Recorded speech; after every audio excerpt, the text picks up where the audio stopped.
Fuck off. Fuck off.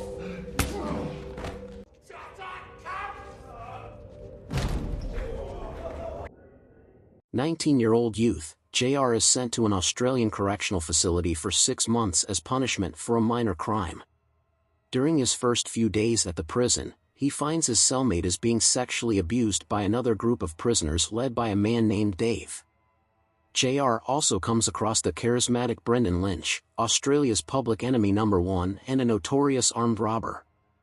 Lynch is playing a game of correspondence chess when a passing JR points out an unseen checkmate against Lynch, demonstrates the move, and is dismissed. Later, JR finds his cellmate sharpening a shiv with the intention of defending himself against Dave. When Dave and his gang move to attack the cellmate, JR prevents the attack by initiating a fight. Lynch scolds JR for meddling in other people's affairs, and soon after, JR's cellmate is once again sexually assaulted. His cellmate attempts to commit suicide and he is hospitalized, causing Dave to focus his sexual attacks on JR. When Dave and his gang try to rape JR, Lynch and his men, Sterlo and Merv, rescue JR and kill Dave. In exchange for Lynch's protection during JR's sentence, JR agrees to perform tasks for Lynch once he gets out of prison. Upon release 6 months later, JR meets crime lord Sam, with whom Lynch is playing chess, and his nephew Josh. JR is given an apartment to live in, as well as a briefcase of Lynch's personal effects, including fake passports, clothes, and a pistol. Soon afterwards, a pretty young woman named Tasha arrives at the apartment to give JR some cash and a cell phone, which is used to receive instructions. Following instructions given, JR visits Private Wilson at his trailer and illegally purchases various assault weapons. Upon receiving instructions, JR hijacks a helicopter used for scenic tours, and instructs the pilot, at gunpoint, to fly to the prison Lynch is still being held at. Lynch, Sterlo, and Merv orchestrate an escape by taking one of the prison guards hostage until JR's helicopter arrives to extract them. Upon landing, the 4 men leave the helicopter and pilot in a field and drive away in a getaway car. While the car is stopped at a convenience store and Merv is buying food, the other 3 discover from a radio broadcast that Merv was incarcerated for raping a Perth schoolgirl, which Merv lied about to Lynch and Sterlo.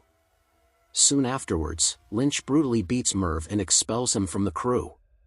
The 3 head to Sam's estate, where he recruits Lynch and his men to execute a gold heist at Kalgoorlie, where the expected payout is in the millions. Afterwards, a party occurs at the estate, and JR spots Tasha, who he follows to the poolside. Before long, Josh decides to harass JR and pushes him into the pool.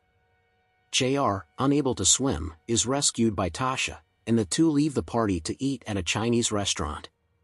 Here, Tasha reveals her previous relationship with Sam, and how people who run from him are killed. The next morning, Lynch warns JR to stay focused on the task at hand and not be distracted by Tasha. They then visit the quarry they plan to rob. Lynch tells JR that his role in the heist will be to access the room with the gold and ensure that no quarry employees press the panic button. Lynch then goes and recruits a rally racer named Chris to be the getaway driver. Back at Sam's estate, the gang plan the heist, and a fight breaks out between JR and Josh. The fight is broken up and Lynch tells JR to go calm down. JR heads to the bar where he sees Tasha, and scares away some men who are harassing her. Angry with his impulsiveness and scaring away the men, given that she does not have proper immigration papers, Tasha tells JR that he was being stupid, but when JR asks her to coffee, she asks him to meet her in the lake near his house. Later that night, JR sneaks out to meet Tasha and goes skinny dipping with her, and the 2 have sex in the water. The next day, the group goes ahead with the heist. The group infiltrates the quarry and inserts JR into the ventilation shaft above the gold room. When the time comes, JR successfully intimidates the gold room employees to not press the panic button, and lets the rest of the crew in. Lynch then takes 2 employees to pour the melted gold into bars, but it goes against the plan and asks Josh to guard the employees while JR watches the gold pouring.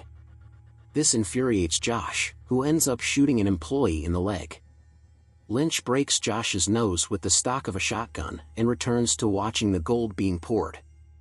Police arrive, and the crew walks into the open disguised as employees, but holding the real employees at gunpoint. Then, Lynch releases the hostages and opens fire on the police vehicles and personnel. Chris arrives with the getaway vehicle, but on their way out, Sterlo is shot through the abdomen and begins bleeding heavily. Chris manages to incapacitate the two chasing police vehicles and escape, but Sterlo dies at the end of the chase, instructing Lynch to give his cut of the heist to his wife. Sam betrays Lynch, JR, and Tasha, but the three escape safely.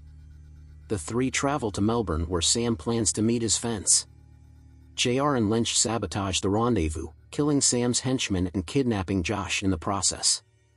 After interrogating Josh, they find the gold stashed in a storage unit.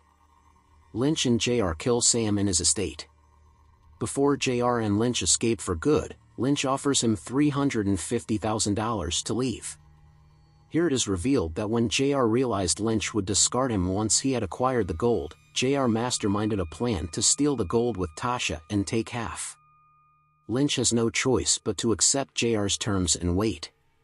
Before he receives the gold, however, a woman in a laundromat identifies him as the escaped convict, and Lynch is sent back to jail. Later JR sends Lynch a postcard detailing where the gold has been left for him,